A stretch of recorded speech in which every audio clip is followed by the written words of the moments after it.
Bonsoir la famille, comment ça va? J'espère que vous allez bien, hein? Ok. Alors, on va encore déballer notre enquête. Très très importante. Voilà. Alors, tu sais que la Bible dit, hein, 1 Corinthiens chapitre 8, le verset 5. La Bible dit qu'il y a beaucoup de dieux, beaucoup de seigneurs. Alors, comment toi tu fais pour savoir, quand tu dis Dieu, comment tu fais pour savoir à qui tu t'adresses? Comment tu fais pour savoir? Ouais. C'est un peu compliqué, hein? Oui, parce que c'est la Bible même qui dit qu'il y a beaucoup de dieux. Alors, si je dis bonjour Jean, donc tu sais que je m'adresse à Jean. Alors, donc ça veut dire qu'il te faut un indice pour savoir à qui tu t'adresses exactement. C'est important, n'est-ce pas? Voilà.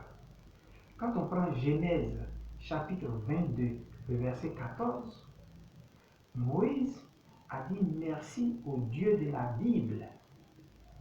Et là-bas, tu as le nom du Dieu de la Bible. Tu vois un peu, c'est très important. Le mot gérer qu'il a ajouté veut dire pouvoir. Voilà. Donc, le nom que Moïse a utilisé, eh bien, c'est le nom de Dieu. C'est de ce Dieu-là que Jésus parle en Jean chapitre 17, le verset 3. Il dit de lui qu'il est le seul vrai Dieu. C'est important de le savoir. Tu vois un peu? Alors, donc, il faut le connaître et il faut l'utiliser. Voilà, il faut le connaître et il faut l'utiliser. Le nom du Dieu de la Bible, c'est Jéhovah. Maintenant, si tu veux bien comprendre ta Bible quand tu lis, dans tous les endroits où tu verras l'Éternel, ou bien le Tout-Puissant, ou bien, etc., essaie de remplacer par Jéhovah. Pendant ta lecture de la Bible, tu verras que tu vas comprendre clairement ta Bible. Ça sera plus facile pour toi. Tu vois un peu. Sinon, quand tu ne le fais pas, voilà, dans ta tête, il y a cette confusion-là. Tu ne sais pas exactement qui est Jésus, qui est Dieu. Il y a cette confusion-là dans la tête quand tu lis. Alors donc, quand tu vas remplacer tous ces différents adjectifs, ces titres, et quand tu vas mettre son nom, pendant que tu es en train de lire la Bible, ça sera plus clair pour toi. Donc, n'oublions pas, le nom de Dieu de la Bible, eh bien, c'est Jéhovah. C'est ce que Jéhovah lui-même a montré à Moïse et c'est ce que Jésus a enseigné. Quand tu lis Jean chapitre 17 et que tu es dans les versets en bas, tu comprends que Jésus lui-même, il a pris 3 années pour enseigner ce nom-là à tout le monde.